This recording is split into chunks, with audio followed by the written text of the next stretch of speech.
Muy buenos días. Les agradezco a todos su asistencia. El día de hoy vamos a concluir con nuestra serie de charlas dirigidas hacia los familiares que tienen a un querido dentro de los centros de rehabilitación en los cuales participamos como equipo. El día de hoy vamos a hablar de un tema muy relevante, ya que la ansiedad es uno de los síntomas que está presente en la mayor parte de los trastornos relacionados con sustancias. Aparecen como síntoma cardinal previo a una recaída, aparecen durante el síndrome de abstinencia, aparecen durante cada uno de los momentos de abordaje y más aún, también aparece en los familiares. El trastorno de ansiedad o los trastornos relacionados con la ansiedad o la ansiedad como síntoma es uno de los espectros dentro de la neuropsiquiatría que más están presentes en cada uno de las entidades diagnósticas. Puede estar de comórbido, puede estar implícito en el padecimiento o puede aparecer también en los familiares de aquellos pacientes que tienen un trastorno por consumo de sustancias o cualquier otra, eh, otro padecimiento psiquiátrico. Para ser más claro, es muy importante para mí poderles transmitir la diferencia entre el miedo y la ansiedad. Los seres humanos antropológicamente nos enfrentamos a condiciones tanto de la naturaleza como de la interacción social que nos superaban en fortaleza física, nos superaban en rendimiento, en la capacidad de adaptación, en la capacidad de sobrevivir. Y de una forma evolutiva, el cuerpo se fue adaptando y fue adaptando distintos sistemas para poder generar las condiciones físicas y mentales para enfrentarse a cada uno de estos cambios, muchos de ellos impredecibles y la mayor parte que podían causar la muerte o podían causar lesiones graves. El cuerpo del ser humano tuvo que enfrentarse, como podemos ver en esta eh, pintura, a la caza del mamut. La caza del mamut ha sido representada en varias latitudes a lo largo de distintas regiones geográficas del mundo. El ser humano tuvo que enfrentarse de forma coordinada a cazar eh, para obtener fuentes de proteína que le permitieran poderse nutrir. Para esto, inicialmente tuvo que organizarse, tuvo que empezar a trabajar en equipo, empezó a desarrollar sistemas mentales con los cuales podía anticipar el movimiento de la presa, así como la coordinación de cada uno de los equipos que participaban en esta tarea. A partir de aquí se empezó a desarrollar una de las teorías más importantes que permiten a los seres humanos comunicarse. Se llama la teoría de la mente y se los voy a explicar de una manera muy sencilla. Dentro, la teoría de la mente postula situaciones que hemos vivido todos. Pueden imaginarse que a momentos van manejando y sienten, se paran en un alto y sienten que alguien los está mirando. Voltean y efectivamente alguien los está mirando. ¿Cómo sucede este fenómeno? ¿Cómo pasa este tipo de cosas? Les voy a poner otro ejemplo. Cuando cuando juega un equipo por ejemplo, de fútbol, muchas veces el delantero anticipa la jugada que está realizando y entonces él ya sabe o intuye que quien le está acompañando va a lanzar un balón y entonces en la mente él imagina cómo lo va a recibir y se puede anticipar, pueden formular una jugada y anotar gol. Esto es la teoría de la mente y a partir de esta teoría se sabe que los seres humanos tenemos más de una forma de comunicarnos, más de una forma de conectarnos, más de una manera de colectivizarnos. A partir de estas funciones psíquicas, se ha podido comprender o el ser humano pudo desarrollar mecanismos de aprendizaje a partir de los cuales podía anticiparse a riesgos que podían ser graves sin necesariamente sufrir las consecuencias. Por ejemplo, en esta imagen podemos ver cómo una serie de humanos primitivos se enfrentaban a un mamífero, a un mamut del tamaño de una pipa de Pemex con unos cuernos con unos colmillos de aproximadamente 3 a 4 metros, con una altura similar a la de una pipa de Pemex, con un cabello grueso, con una piel gruesa, y se enfrentaban a ellos pues, prácticamente con un palo y una punta. La impresión de este animal generaba en ellos la respuesta de miedo. El miedo es una respuesta neurobiológica frente a un estímulo que puede ocasionar de forma directa o indirecta riesgo para la integridad de los seres humanos. Es una respuesta mental, es una respuesta física, es una respuesta en la conducta, es una respuesta amplia. Dentro de esta respuesta ante el reto, se genera de manera emergente una serie de procesos de aprendizaje.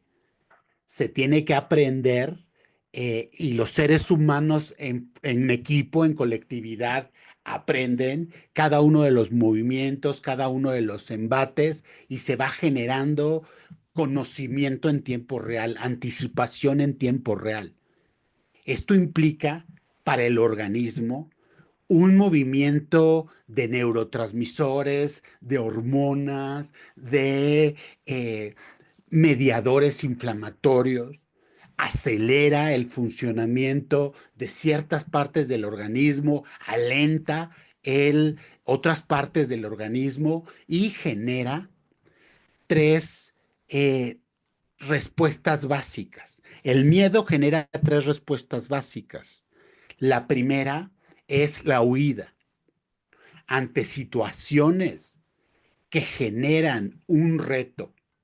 El ser humano activa neuropsicológica, neurobiológica, neurohormonal, neuroquímicamente, respuestas para salir corriendo, porque es la mejor manera de preservar la vida y mantenerse a salvo para luchar un día más y poder así preservar su integridad y preservar la especie.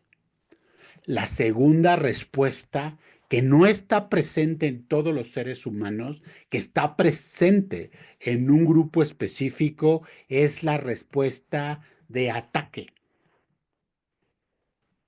El ataque es una forma de enfrentarse al riesgo, al reto, y que implica un mayor desgaste, una mayor posibilidad de ser aniquilado o de sufrir lesiones y que está inscrita solamente en algunos miembros de la colectividad humana.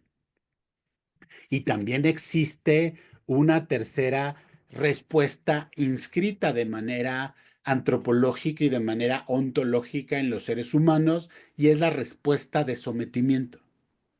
Frente a estos riesgos, hay inscrito en el sistema nervioso central de algunos seres humanos eh, la respuesta de rendirse, la respuesta de paralizarse, la respuesta de congelarse. Y estas respuestas las podemos ver inscritas en los seres humanos, en las personas actualmente, cuando suena la alerta sísmica o cuando está sucediendo un sismo, podemos ver estos tres tipos de respuestas. Hay personas que frente a la alerta sísmica no van a reparar nada, van a salir corriendo, se van a poner en resguardo porque su organismo, su cerebro, la parte más primitiva de los centros nerviosos, no les da la posibilidad de ponerse a reflexionar y decirse a sí mismos, no corro, no grito, no empujo. El sistema se activa, hay una liberación de muchos neurotransmisores que le dicen como un arco reflejo, como un reflejo a todo el organismo, sal corriendo y ponte en resguardo. No pienses en nada más, no veas hacia atrás. Podemos ver también durante un sismo, durante un incendio, que va a haber personas que se van a quedar francamente paralizadas. Muchos de ellos incluso pierden la sustentación sin desmayarse. Hay otros que se desmayan, que tienen síncope. Hay otros que simplemente entran en pánico y son incapaces de moverse. Tienen una sensación y tienen una respuesta de desesperanza. De la misma manera, no dan pie con bola. Y hay un tercer grupo de personas que frente a este tipo de catástrofes, toman el liderazgo, se arriesgan, dan la posibilidad a los otros, a las otras personas de que puedan salir, ponerse eh, en situaciones de seguridad. Y nos podemos preguntar, ¿cuál de estas respuestas es la mejor? Ninguna. Todas son adaptativas y todas dependen del estímulo.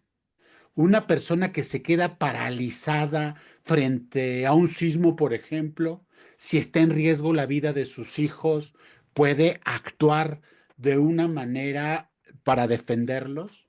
Sí, efectivamente. Y esto depende en gran medida del estímulo y se va haciendo más compleja la respuesta de los valores que están en riesgo, de las situaciones que están en riesgo. Ahora bien, ¿qué es la ansiedad? La ansiedad o el estrés es la respuesta a estas situaciones, pero sin un estímulo claro, sin un estímulo externo. Es ante un sentimiento, hacia una idea, tomando el ejemplo de los sismos.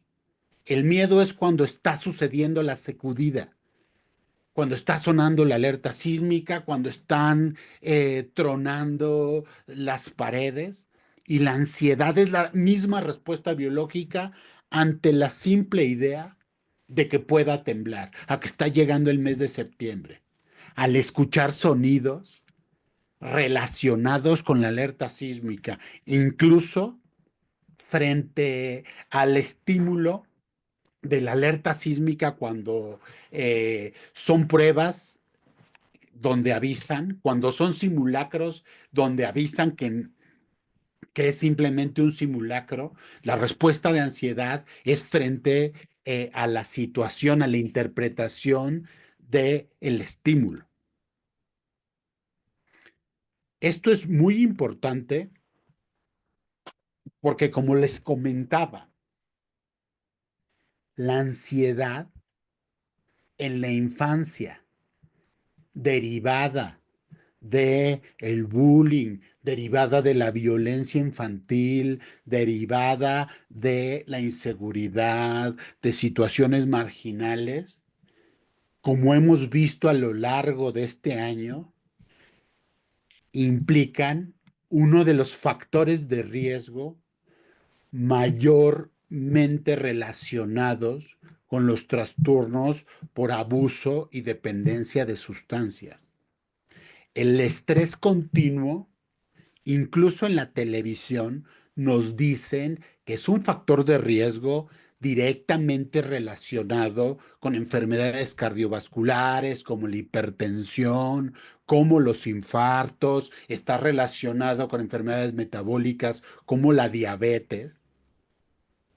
Y todos estos trastornos tienen implicaciones mentales, tienen implicaciones conductuales, tienen implicaciones emocionales, alteran la forma en la que percibimos el mundo, alteraciones en el sueño, cómo el estrés es capaz de provocar una úlcera, cómo actúa, cómo el estrés, que era lo que les explicaba anteriormente, el estrés es una situación de activación ante la percepción de un estímulo.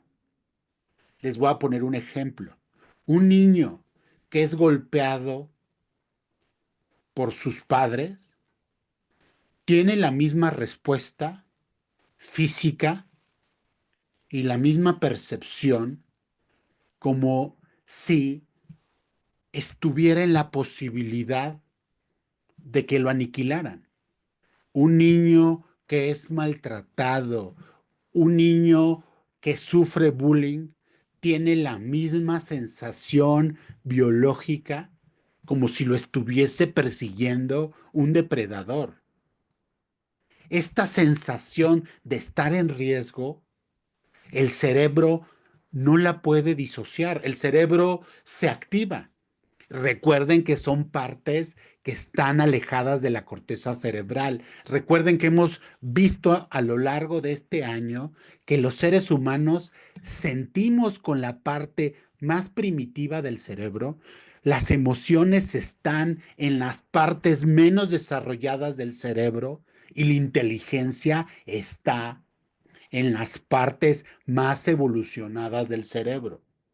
Sentimos, pensamos con las partes más evolucionadas y sentimos con las partes más primitivas y menos evolucionadas del cerebro. Por eso el ser humano siempre tiene una disociación. Incluso hay memes donde por un lado está el corazón y por otro lado está el cerebro. Podríamos decir que por un lado está el sistema límbico y por otro lado está la corteza cerebral. Yo puedo pensar que es mi patrón el que me está exigiendo y que está siendo injusto conmigo, que yo tengo derechos laborales, que no tengo por qué contestarle en la madrugada, que no tengo por qué trabajar los fines de semana. Sin embargo, con las partes más primitivas del cerebro, siento angustia, siento temor, me puedo rebelar y enfrentarme, me puedo someter y simplemente obedecerle a pesar del abuso, o empieza a surgir en mí una necesidad de salir corriendo. Eso es el estrés. Y el estrés implica una estimulación severa de áreas muy primitivas que tienen gran relación con el sistema dopaminérgico, que como hemos visto a lo largo de todo este año, está íntimamente relacionado con las bases biológicas para los trastornos por consumo de sustancias. Si yo tengo estrés emocional, si yo tengo una estimulación constante, dolorosa, por las vías neurofisiológicas se relaciona directamente a la necesidad de una inhibición. Si estoy hiperestimulado por el estrés, voy a necesitar que algo me inhiba.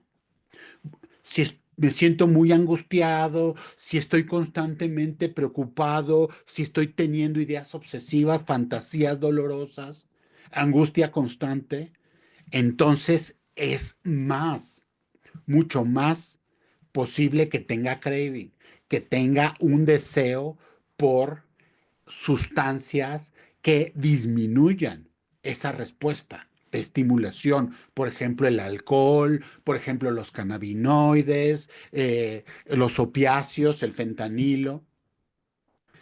En este mismo modelo, si yo estoy teniendo mucho estrés y me siento sometido, siento que no puedo responder, que están abusando de mí, pero estoy intimidado, tengo mucho temor, entonces voy a requerir una sustancia que me estimule, por ejemplo, la cocaína, por ejemplo, el cristal, que me va a quitar ese temor, que me va a ayudar a romper esa barrera para poderme imponer, para poderme enfrentar o simplemente para tener las fuerzas y seguir trabajando.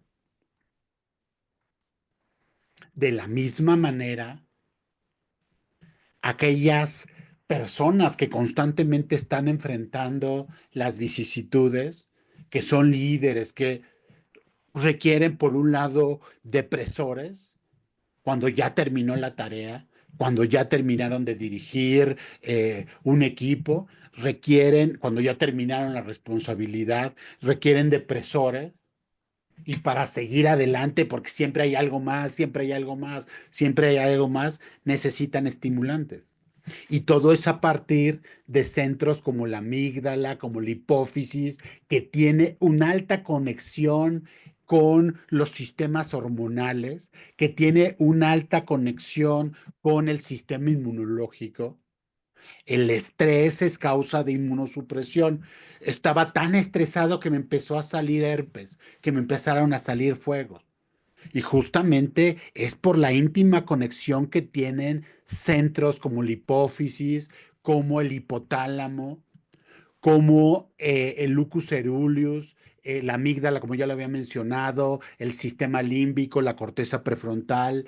Ojo, el cortisol. Alguien que está estresado, alguien que está ansioso, va a tener altas liberaciones de cortisol, como pudimos ver en la diapositiva pasada, cuando los seres humanos nos teníamos que enfrentar a estos animales, se fue desarrollando arriba de los riñones una glándula que se llama glándula suprarrenal. Esta glándula suprarrenal secreta una hormona que se llama cortisol. El cortisol es como gasavión para el cuerpo de los seres humanos. Es una hormona que prepara de manera integral al organismo para enfrentarse, para tener descargas de glucosa, de insulina, para tener una respuesta cardiovascular muchísimo más potente e igualar en astucia y en fuerza, en concentración a el reto que se iba a enfrentar. Esta descarga metabólica en este momento de la vida donde nuestros estímulos estresantes están en la comodidad de nuestros centros de trabajo. Imagínense, el cerebro se está preparando para enfrentar un mamut, para enfrentar un depredador. Está sacando glucosa, está metiendo a las células sustancias para tolerar el estrés. Y el estímulo es una entrega. El estímulo es la presión del jefe.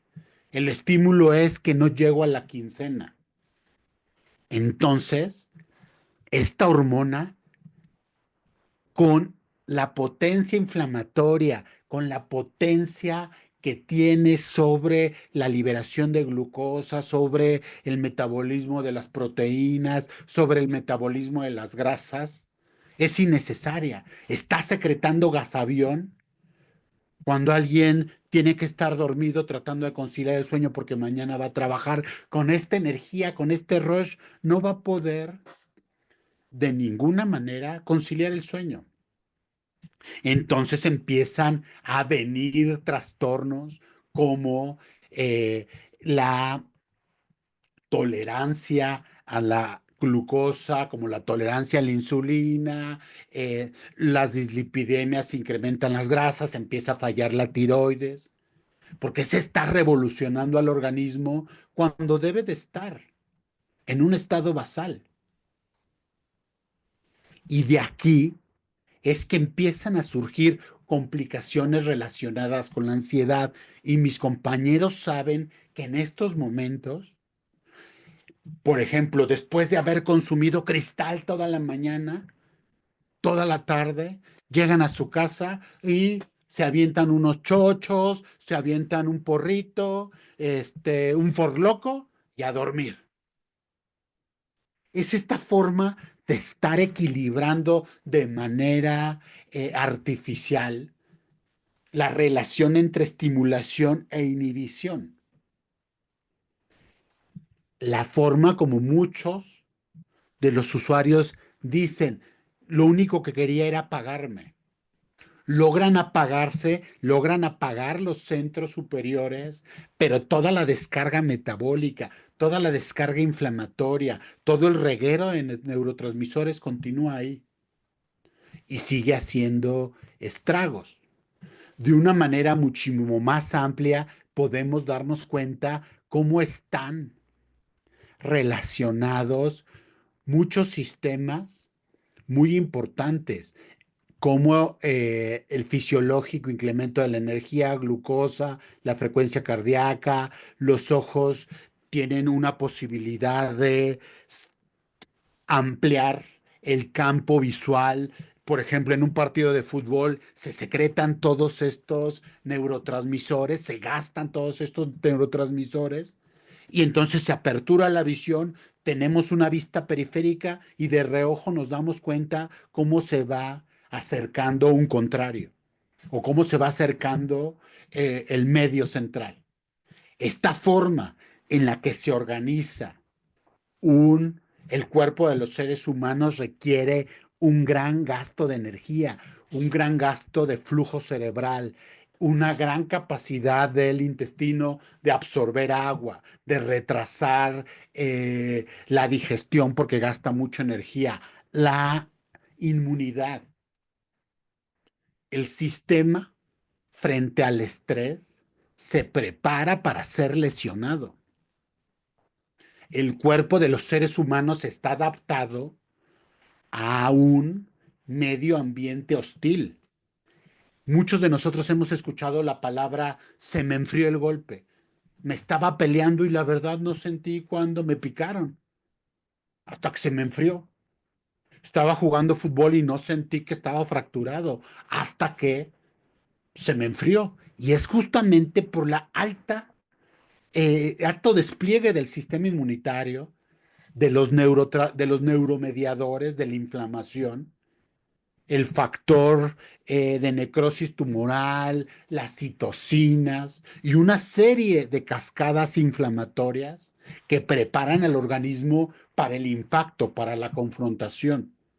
Ahora imagínense a alguien que está sufriendo el estrés en su centro de trabajo, sentado frente a una computadora.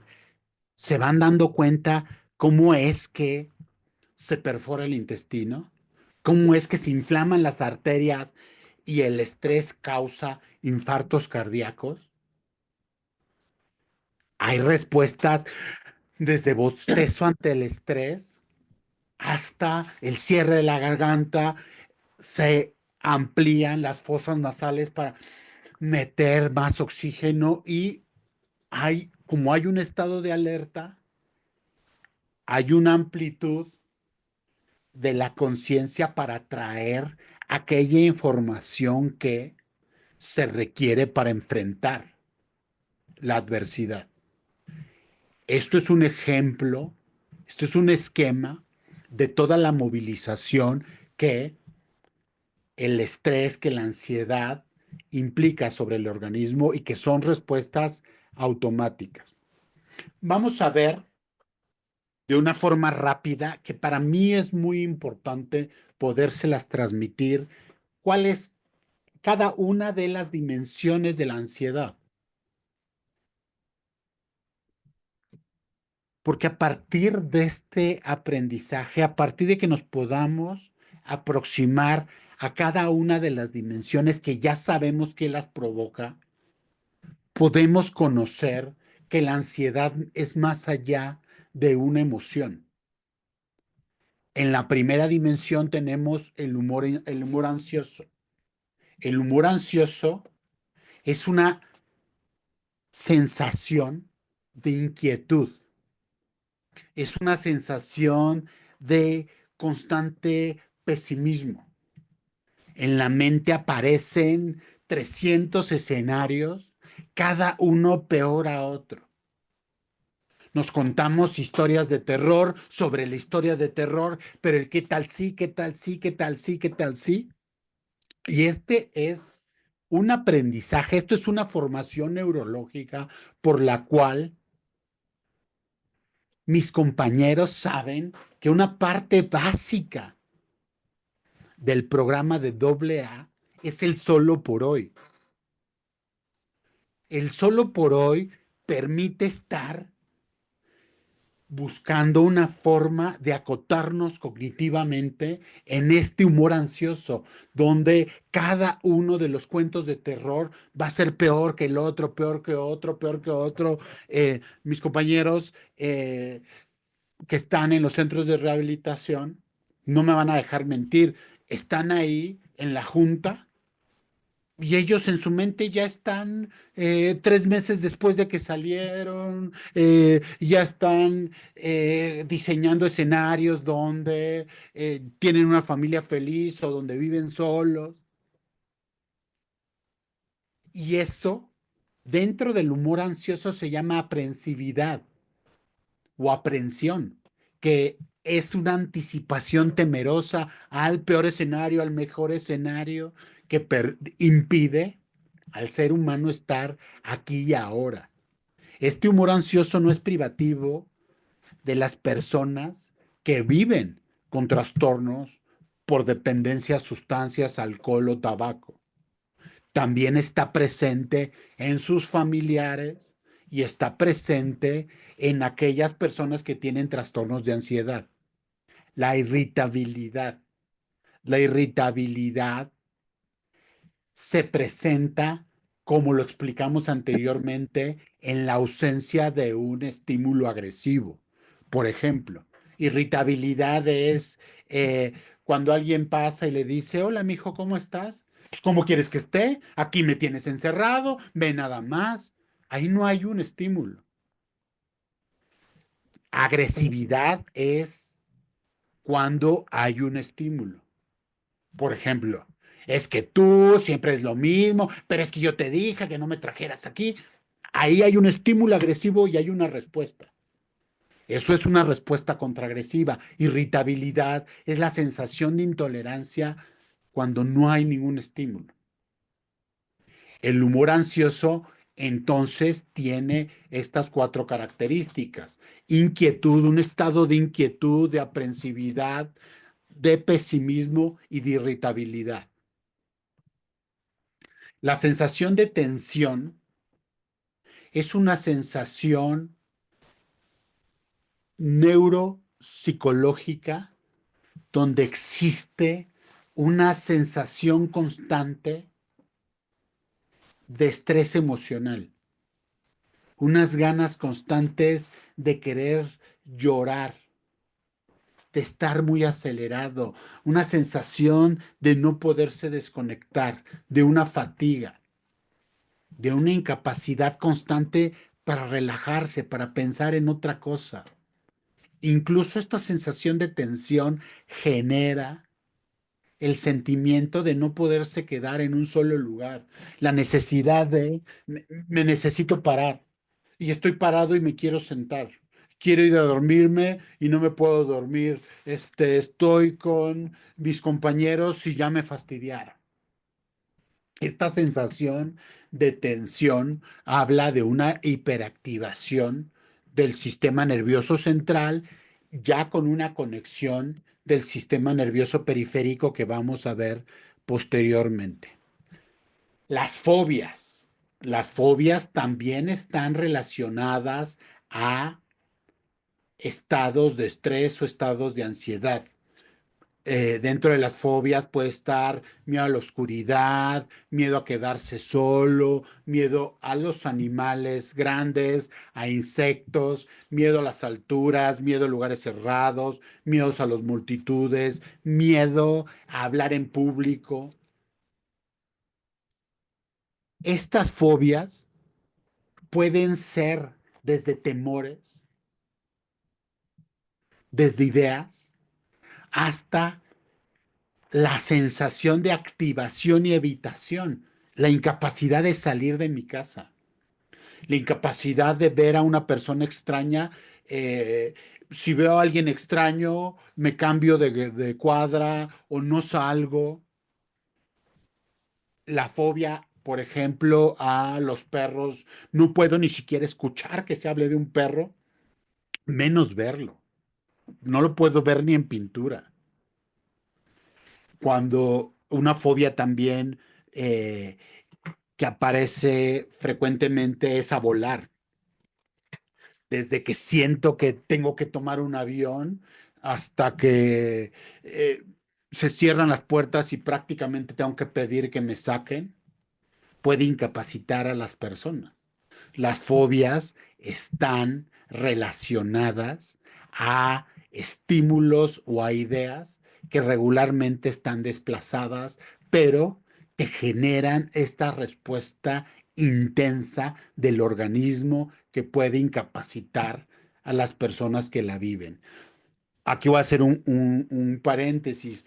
Muchas eh, Muchos de las personas que viven con abuso de alcohol, que viven con trastornos por dependencia asociados a cannabinoides, regularmente padecieron fobia social de niños.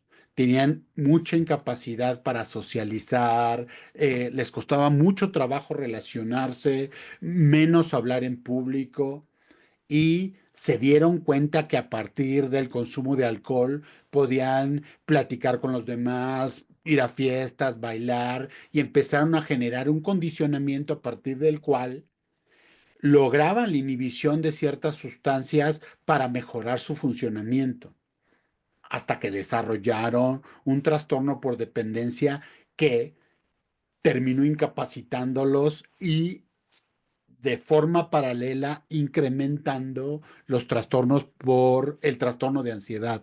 A la larga terminó empeorándolo. Esto es muy importante porque es algo que está frecuentemente presente en la clínica adictológica. Las alteraciones del sueño también son muy comunes en los trastornos relacionados a ansiedad o en las personas que sufren ansiedad. Se caracterizan por un incremento o una dificultad mayor a 30 minutos para conciliar el sueño. Una vez que se quedan dormidos, el sueño se interrumpe frecuentemente o no logran una profundidad suficiente para descansar. Estímulos como sonidos lejanos, el movimiento de las persianas, el sonido que hacen las pantallas cuando se enfríen, ese como que se truenan, son suficientes para generarles que el sueño se rompa y se despiertan constantemente en la noche. O incluso pueden dormir y el sueño no es satisfactorio, el sueño no es reparador. Tienen muchísima dificultad para iniciar el día porque se sienten muy fatigados. Incluso puede haber dificultades para eh, respirar durante la noche, pueden roncar o pueden tener alteraciones ventilatorias, tienen pesadillas o incluso por ansiedad pueden llorar y gritar en la noche y ellos no darse cuenta. Eso se llaman terrores nocturnos. También las alteraciones del sueño relacionadas con la ansiedad pueden manifestarse a través de personas que son sonámbulas, muy común en los niños. Niños muy angustiados regularmente son sonámbulos o pueden hablar dormidos. También una parte muy importante en los trastornos de ansiedad es la disminución en la atención, la concentración y la memoria. Muchas veces, y este es un punto de gran debate, aquí es donde se mal diagnostica el TDA. Un niño angustiado va a tener dificultad para estarse quieto, va a ser muy inquieto, puede llegar a ser muy impulsivo, tiene dificultad para concentrarse y cuando al fin a concentrarse pasa la mosca y se distrae constantemente a sus compañeros, es torpe en el tacto fino, tira constantemente vasos, se está moviendo, se está retorciendo en el asiento. Ojo, la ansiedad y el impacto de todos los neurotransmisores asociados a ansiedad también generan este déficit. Incluso muchas personas se quejan de ya no tengo la misma fluidez, me cuesta mucho trabajo asociar las ideas en usuarios de sustancias psicoactivas, de tabaco, alcohol y drogas. También es el diagnóstico fino muy complicado, porque se tiene que descartar lesiones asociadas o un deterioro cognitivo asociado a el uso de las sustancias psicoactivas. Aquí confluyen muchas patologías por la cual es muy importante poder hacer un diagnóstico a tiempo y tener claro que bajo situaciones de ansiedad, como puede ser la abstinencia, como puede ser tener a un familiar internado en un centro de rehabilitación, como tener a alguien en situación de salud, de baja salud, de enfermedad, todas las situaciones que nos generan estrés van a generar deterioro intelectual, transitorio o permanente. Los trastornos de ansiedad, los trastornos depresivos están asociados a deterioro cognitivo si no se tratan a tiempo. Esta funcionalidad es muy importante preservarla porque da a las personas la capacidad de tomar experiencia de cada una de sus vivencias para poder interiorizarla, para poder elaborarla y así enfrentar la situación que están viviendo. Por eso, alguien que está muy ansioso por la abstinencia, no le va a entrar el programa. Alguien que está muy angustiado por situaciones de violencia, es complejo que inicialmente responda a terapias verbales complejas, a terapias que implican mentalización o introspecciones profundas, porque la parte más primitiva del cerebro es la que está dominando la mayor parte de las funciones intelectuales del sujeto. Es así que es muy importante poder hacer un diagnóstico amplio que descarte en los usuarios de tabaco, alcohol y otras drogas deterioros cognitivos que estén poniendo en riesgo las funciones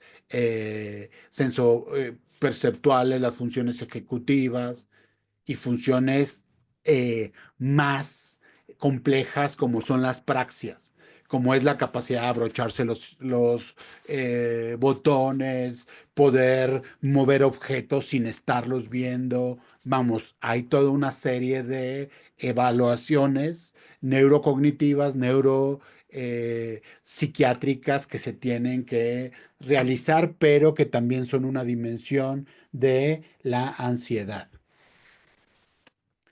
Ojo, como pudimos darnos cuenta, la ansiedad es una respuesta excitatoria. Va generando una activación generalizada del organismo. Como una forma de equilibrio, el cerebro y el cuerpo establece una respuesta depresiva para ir disminuyendo la activación. Es una respuesta asociada que busca generar un equilibrio tanto a nivel neuroendocrino, neuroinflamatorio. Entonces, estas respuestas, una de estrés, de ansiedad, la respuesta depresiva implica una anulación sensoperceptual y emotiva. Y es aquí donde empiezan las alteraciones en la conectividad neuronal, que se manifiestan a través de una respuesta de tristeza, una inestabilidad emocional, la posibilidad de tener ganas de llorar, una falta de interés, una pérdida de la capacidad de disfrutar con las cosas que anteriormente se disfrutaban. Y aquí es donde surgen estas voces que nada ayudan. Alguien que está muy ansioso y que está empezando a tener respuestas depresivas, alguien que está muy estresado y que empieza a tener respuestas depresivas, a momentos se le acercan y les dicen, piensa en tus hijos, caray, mira, tienes todo, has estudiado, has logrado, y la persona no tiene la capacidad de autoobservarse ni de observar su medio. La, las áreas del cerebro que se encargan de asociarle un valor a los estímulos empiezan a tener fallas en su funcionamiento. Entonces yo no le puedo dar valor, tengo una incapacidad para darle un valor emocional a mi trabajo, a lo que me han costado las cosas, a mi familia. Es una anulación neuropsiquiátrica que está condicionada por la pérdida de la conectividad neuronal para interpretar el medio ambiente y darle valor. Las áreas relacionadas a darle la estabilidad al humor se pierden. Es normal que a lo largo del día nos sintamos tristes. No podemos estar constantemente en un estado de felicidad, pero hay ciertas variaciones a partir de los estímulos. Hay situaciones que nos preocupan, nos activan, hay recuerdos que nos ponen tristes, que nos llevan a poder hacer asociaciones. Cuando se instala el humor depresivo, ojo, que puede desembocar en una depresión mayor, pero que no necesariamente. Cuando surge esta condición, la pérdida de la regulación emocional se pierde. Entonces, las personas se pueden despertar con una sensación profunda de angustia, con una sensación profunda de tristeza, con una incapacidad para significar las cosas, la vida, o sea, ¿qué sentido tiene que me pare? Vamos, me gustaría quedarme dormido y no volverme a despertar. Les cuesta muchísimo trabajo iniciar el día, aparte por los trastornos del sueño, están muy cansados, están muy fatigados por los trastornos intelectuales, les cuesta mucho trabajo concentrarse, se tardan mucho arreglándose y a lo largo del día su estado de ánimo se va incrementando y en la noche dicen, bueno, pues no estuvo tan mal el día. Otra de las manifestaciones en los ciclos de mantenimiento del humor es sentirse que este es el mejor día del mundo, que ahora sí le van a echar ganas, que ahora sí se van a esforzar y a lo largo del día se va instalando la respuesta depresiva hasta que en la noche lo único que quieren es dormir, echarse su cubita, echarse su cervecita, echarse su porrito e irse a dormir y olvidarse. Estas fallas en la regulación del humor pueden llegar a ser incapacitantes porque anulan la posibilidad de tener el componente emocional en cada una de nuestras cogniciones. Los seres humanos somos seres que requieren en cada uno de la jerarquía de nuestros pensamientos asumir una emoción. Emociones complejas como la dignidad, como el orgullo, como la felicidad o el placer por el deber cumplido, hasta emociones de repudio, de asco, de vergüenza. Incluso la culpa es funcional porque es parte del aprendizaje. Cuando se pierde esta asignación emocional en las cogniciones, el ser humano pierde la ruta, porque todo es culpa, todo es vergüenza, todo es depresión, nada tiene sentido. Y llevan a el ser humano a no quererse levantar, al tener mucha pereza, y se dan cuenta, el humor depresivo termina siendo una respuesta para equilibrar la ansiedad, para evitar que te infartes, para evitar que se te termine de reventar la úlcera. Es como un estado de emergencia. Vamos a continuar por aquellas respuestas que no necesariamente implican una relación emocional. La ansiedad puede generar síntomas somáticos. Los síntomas somáticos aparecen en cada uno de los órganos y de los sistemas. Por ejemplo, uno de los datos característicos de niños que viven con mucha ansiedad es el bruxismo, rechinar los dientes. Esto responde a la hiperactivación muscular que genera una tensión maxilar que durante la noche busca relajarse con movimientos laterales eh, para poder aliviar la contractura muscular.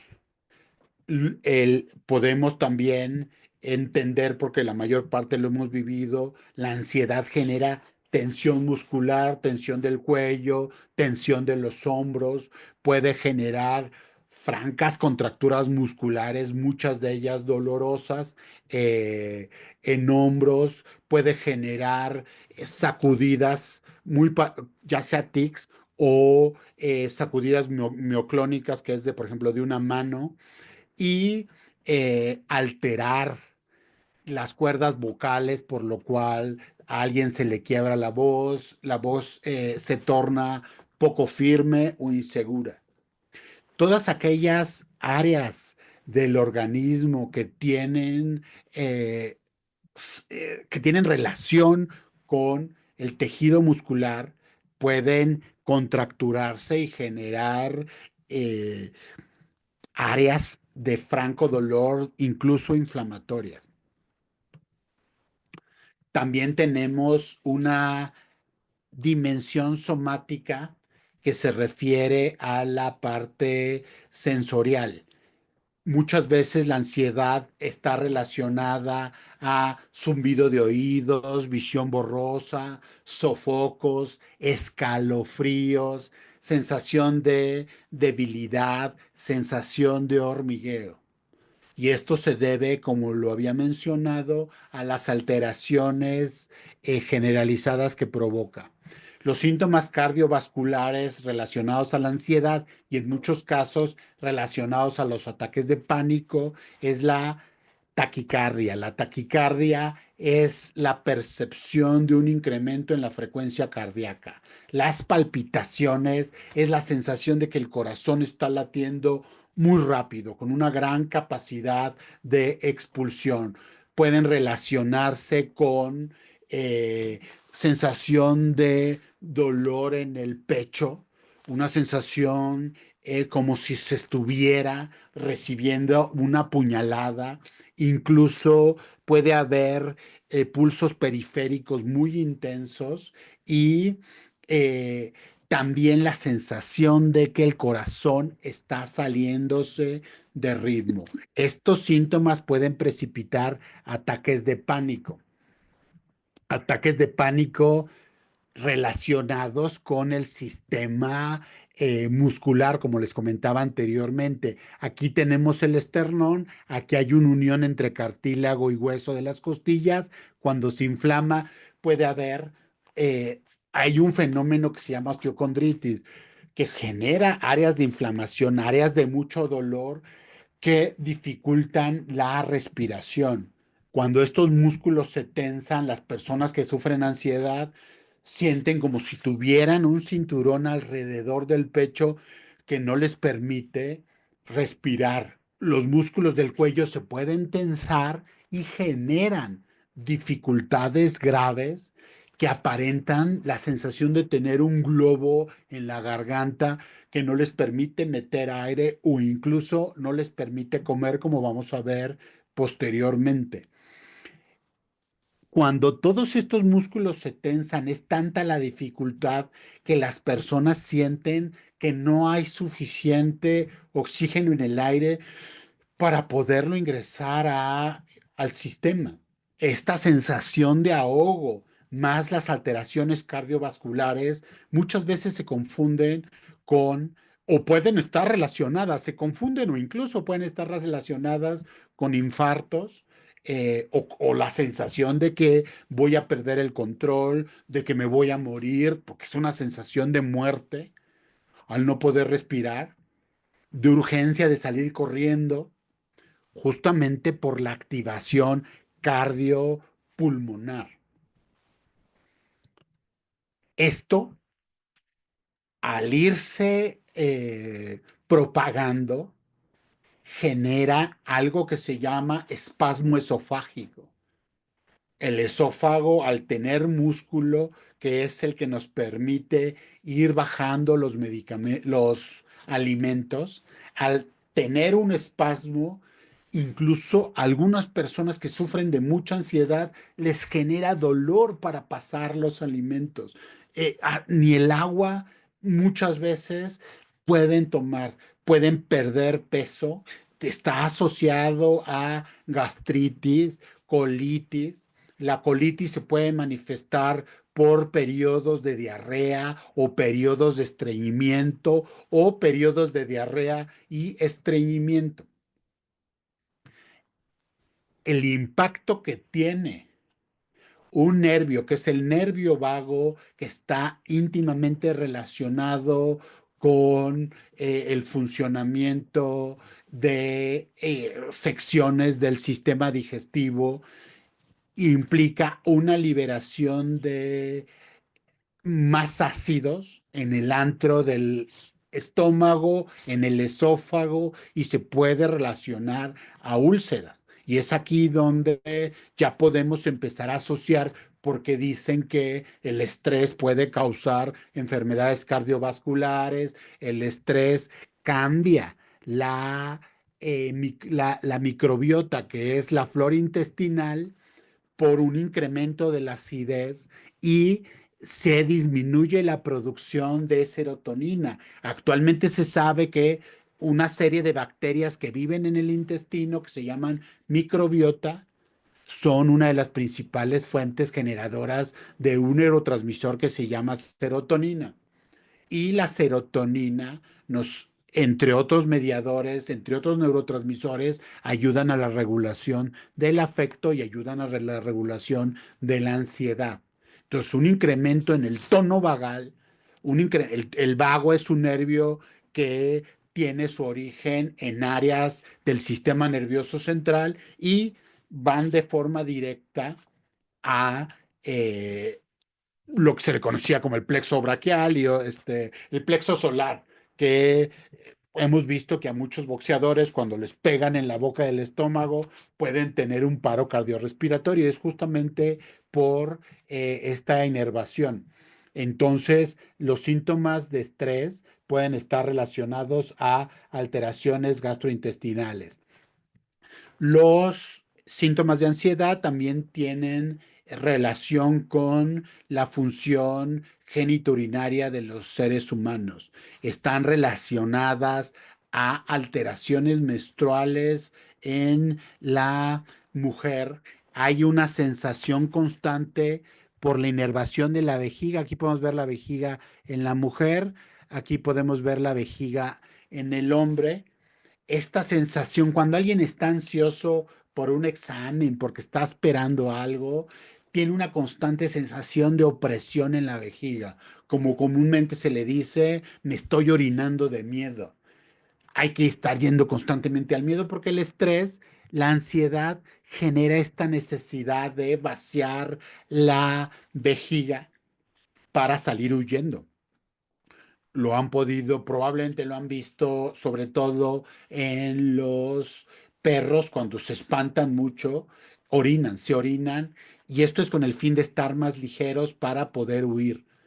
Incluso gastrointestinalmente, la eh, colitis con predominio de diarrea también es la respuesta fisiológica para salir huyendo. El tener diarrea le daba la posibilidad a los homínidos de liberar sus intestinos, de liberar su vejiga para poder tener más posibilidades de huir. Alguien que ha estado estreñido se ha dado cuenta que es muy difícil correr. Alguien con la vejiga llena, con ganas de orinar, es muy difícil que se pueda desempeñar físicamente en un partido de fútbol. Estas respuestas de liberar los esfínteres aparecen en niños cuando viven muy angustiados. Se llama eneuresis nocturna o encopresis nocturna. Los niños que pierden el control de los esfínteres una vez logrado y que en algún momento los vuelven a perder es porque están sufriendo situaciones muy angustiantes, situaciones muy estresantes. Lo mismo sucede en los adultos. Por la íntima relación hormonal se puede desarrollar incapacidad en ambos sexos para lograr un orgasmo. Es mayor en mujeres, en los hombres que sufren ansiedad, tienen eh, pueden llegar a tener o dificultades para sostener una erección o incluso pueden tener eyaculación precoz.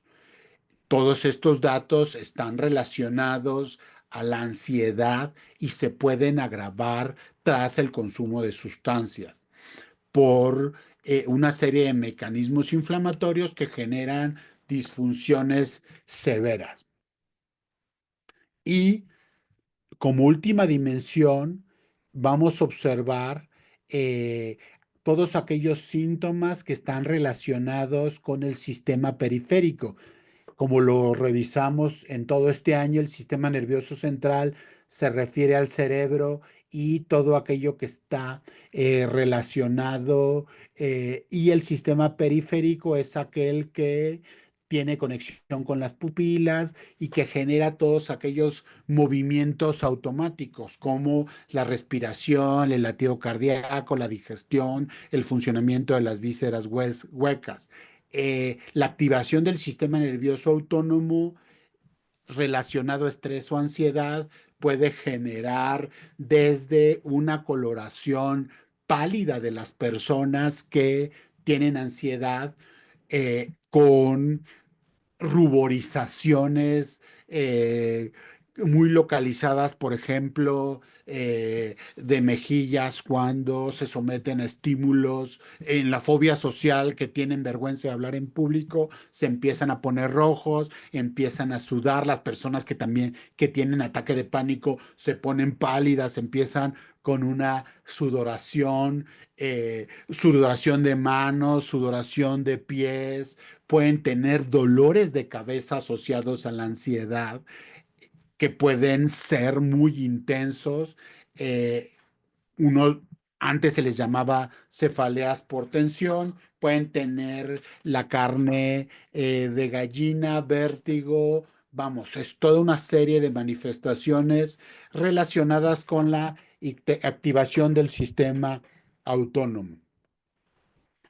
Es muy importante este tema y va a ser el inicio de una serie de pláticas relacionadas a los afectos, pues en la clínica adictológica, en la atención a las personas que viven con dependencia a sustancias y sus familiares, el reconocimiento de estos síntomas es importante para ambos.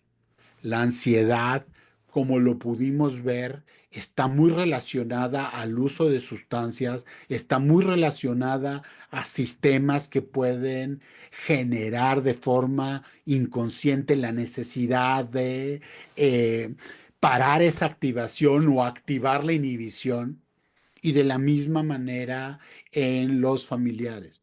Muchas veces las respuestas que se tienen son por miedo, son por enojo, y hay que empezar a observar qué tan estresadas están las familias, las parejas de las personas que tienen familiares que están enfrentando esta dificultad.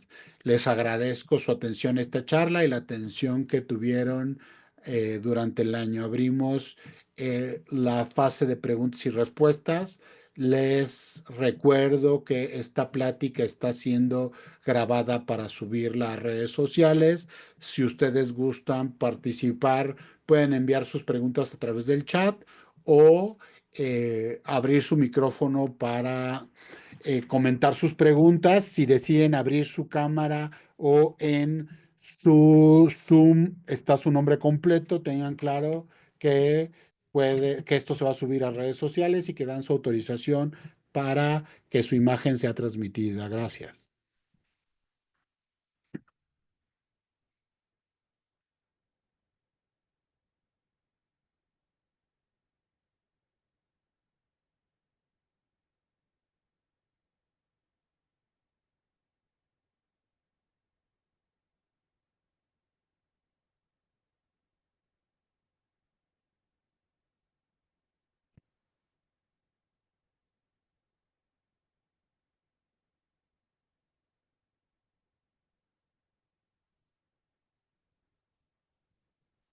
Pueden abrirle el micrófono Muchas a gracias Esperanza.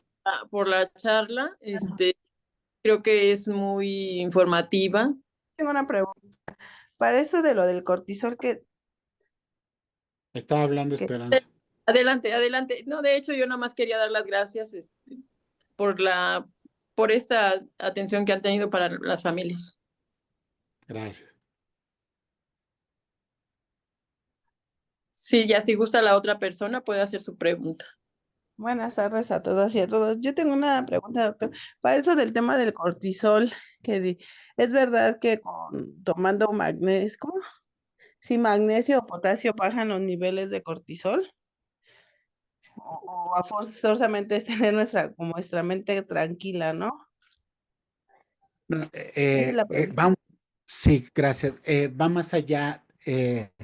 El cortisol es una hormona, neurohormona, eh, que responde a los estímulos y que muchas veces, por todas estas características, puede estar desregulada. El magnesio efectivamente es un coadyuvante para mejorar, sobre todo ha dado muy buen resultado para mejorar la calidad de sueño. Sin embargo, su potencia es limitada al respecto de la intensidad de los síntomas. Vamos, sobre todo el citrato de magnesio ha dado buenas posibilidades de control. Sin embargo, si usted ya está observando que tiene dificultades para el control del peso, para el control de la ansiedad, que está teniendo dificultades en la atención, la concentración y la memoria. Cada una de estas dimensiones puede tener distintas intensidades y hay que valorarse. Entonces, vamos, sí se puede utilizar el citrato de magnesio, es una molécula muy noble, pero no es la panacea. Y el potasio definitivamente no lo recomiendo de ninguna forma como un suplemento alimenticio más allá de aquel que tengan los alimentos.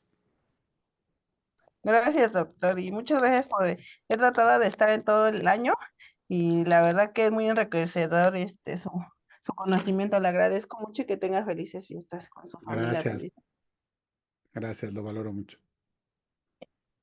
Hay preguntas en el chat. Una dice, ¿cómo automodular la ansiedad cuando está a un nivel psicosomático? Ojo, cuando ya existen, la ansiedad tiene un blanco. Imagínense que ustedes están lanzando una flecha. Donde cae la flecha es el blanco. La ansiedad, el estrés regularmente tiene áreas blanco. No a todos les impacta la ansiedad de forma cardiovascular. No a todos les impacta la ansiedad generándoles alteraciones metabólicas como la tolerancia a la insulina, alteraciones en el metabolismo de los carbohidratos o incluso diabetes.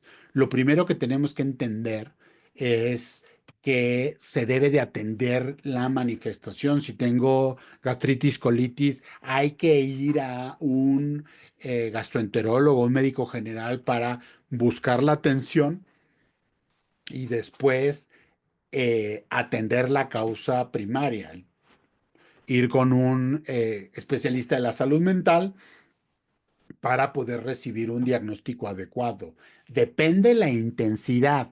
Hay tres tipos, perdón, hay cuatro tipos de intensidad de la ansiedad. La ansiedad puede ser leve, moderada, severa y muy grave. La ansiedad leve y moderada se puede controlar a partir de métodos no farmacológicos. Existen métodos no farmacológicos de la inoculación del estrés que puede ir desde respiraciones, el mindfulness, herramientas cognitivo-conductuales para el yoga, la práctica del yoga. Hay que realizar ejercicio para controlar la expresión de la ansiedad de formas no farmacológicas, mejorar la calidad y los hábitos del sueño, la conectividad social y la nutrición. Existen alimentos que con alto contenido de aminoácidos no esenciales, como pueden ser las semillas de maíz, como pueden ser los pescados, los mariscos, y así toda una serie de alimentos que generan una mejor respuesta del organismo al estrés. Pero ojo, la forma de regulación a través de las respiraciones, a través de las meditaciones guiadas, del mindfulness, del yoga, necesariamente requieren para su eficacia que la ansiedad esté entre leve y moderada. Ya severa o muy grave requiere apoyo farmacológico.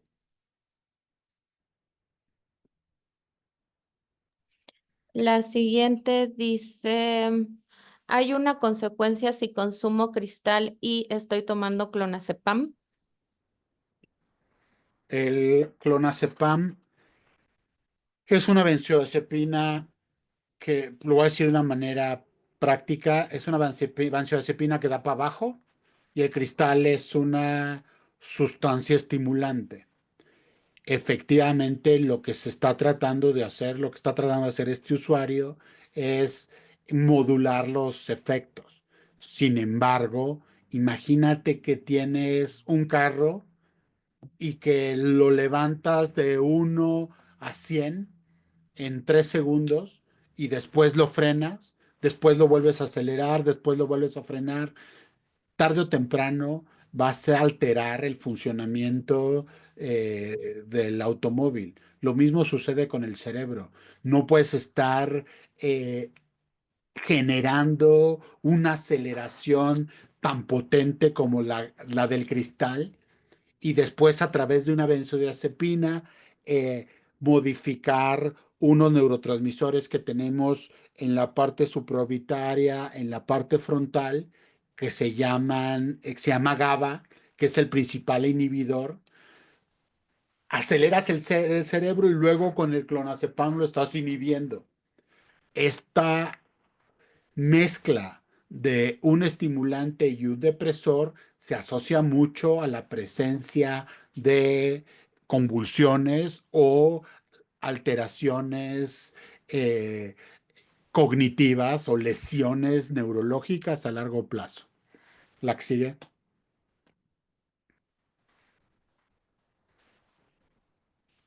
A ver, te voy a decir dos en una. ¿Cómo dejar de tener tics por ansiedad?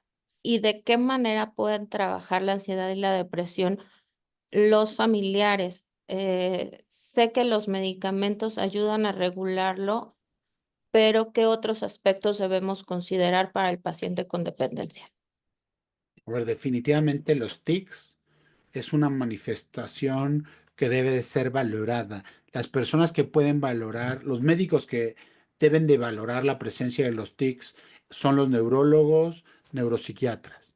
Los tics pueden efectivamente tener una relación con el estrés, pero pueden tener causas muchísimo más serias que deben de ser diagnosticadas, tanto para usuarios como para familiares y para no. Eh, de manera general, para regular el estrés se requieren 5 ejes. El primero es el ejercicio. Como ejercicio tenemos la realización de actividad física de moderada intensidad, por lo menos en un periodo de 30 minutos. No vale decir es que yo camino mucho, es que yo hago mucho ejercicio durante el día. Ejercicio es incrementar la frecuencia cardíaca de manera progresiva por arriba de 90, 100, 110 y sostenerla. O generar desplantes, incrementar mi frecuencia cardíaca y luego disminuirla. Caminar sirve como ejercicio, sobre todo locomotor para las articulaciones, para estiramientos, pero no el ejercicio físico que se requiere para controlar el estrés. ¿Ok? Mejorar la calidad de sueño es el segundo eje. Si no mejoro mi calidad de sueño, no voy a tener recuperación física, recuperación neurológica, recuperación neurocognitiva. La nutrición es muy importante. Si me la llevo con unos taquis fuego y desayuno un cigarro y una Coca-Cola, no voy a tener los elementos necesarios para sostener el funcionamiento del organismo en situaciones de alta competencia. Entonces, ejercicio, sueño y dieta. El cuarto es la conectividad social. Si no tengo relaciones significativas, si no tengo un grupo de apoyo social, si no mejoro mis relaciones familiares, no voy a tener un área libre de conflicto. Van a decir, bueno, pues muchas veces no se puede restablecer el funcionamiento familiar o va a llevar tiempo. Entonces, la pertenencia a grupos de apoyo como AA, Alanon, grupos de convivencia, de manualidades, todo aquello que provea conexión social, mejora el rendimiento de las personas. Y por último, y no menos importante, ya sea la práctica del mindfulness, del yoga, de la meditación, de métodos de inoculación del estrés, son muy importantes para ir regulando esta exposición. Ojo, estoy hablando de aquellos métodos no farmacológicos y como los dije anteriormente, sirven exclusivamente para la expresión del espectro ansioso eh, en la aparición leve o moderada. También no estoy dejando de lado aquella, aquellas intervenciones psicoterapéuticas y psicofamiliares que son muy relevantes para comprendernos y comprender nuestro medio. Las últimas dos preguntas. La mano levantada de Manuel, por favor.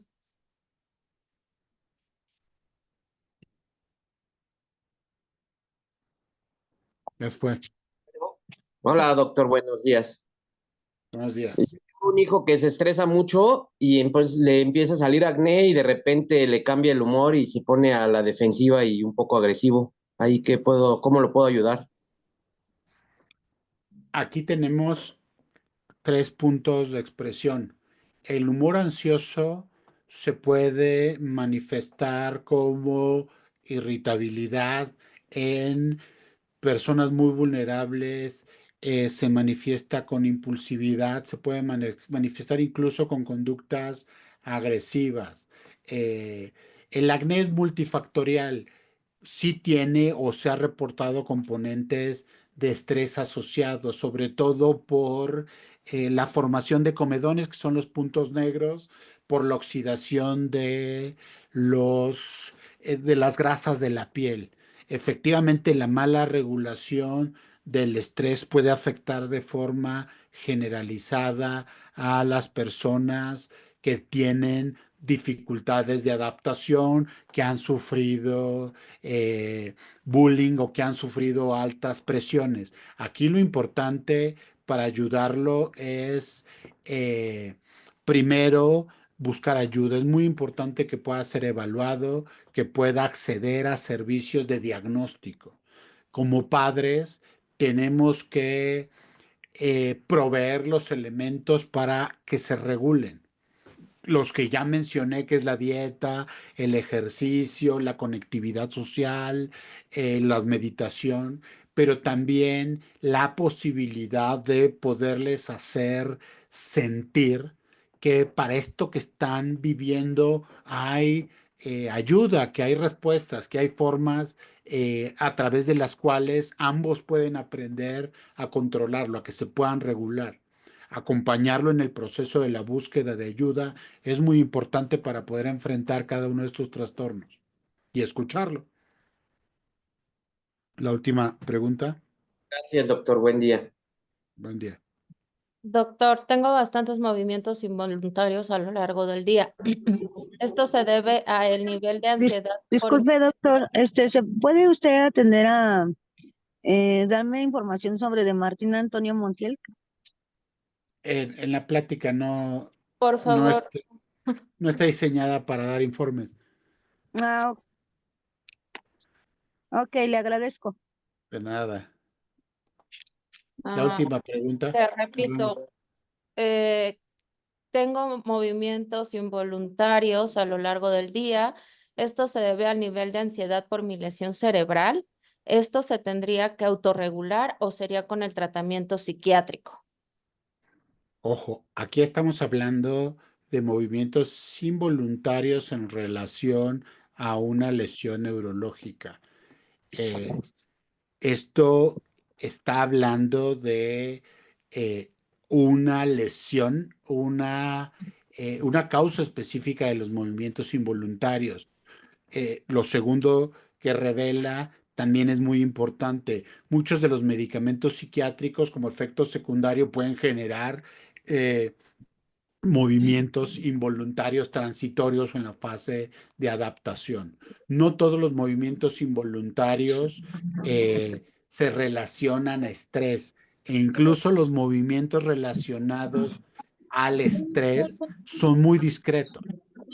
Pueden ser tics, algunos tics palpebrales, algunos movimientos musculares en áreas localizadas, un ligero temblor, no es nada incapacitante y, repito, son muy discretos y de características muy especiales. Si en particular a ti te preocupa la serie de movimientos anormales que estás teniendo, te puede revisar un neurólogo, un médico interno, te debe valorar un neurólogo, un médico internista, un médico general, antes de asumir que la causa directa de estas alteraciones sea psiquiátrica o psicológica. Ojo, no todo, aunque esté explícito en muchas de las dimensiones, el expresar síntomas particulares como la hipertensión, la gastritis, la colitis, tienen que ser atendidas ya por un médico internista, por un médico general, por un gastroenterólogo, antes de asumir que la causa es directamente relacionada a un trastorno por ansiedad. Les agradezco mucho su atención, les agradezco mucho el estar participando mensualmente en estas pláticas. Los espero el próximo año y a mis compañeros que están en centros de rehabilitación les mando un abrazo. Que estén muy bien.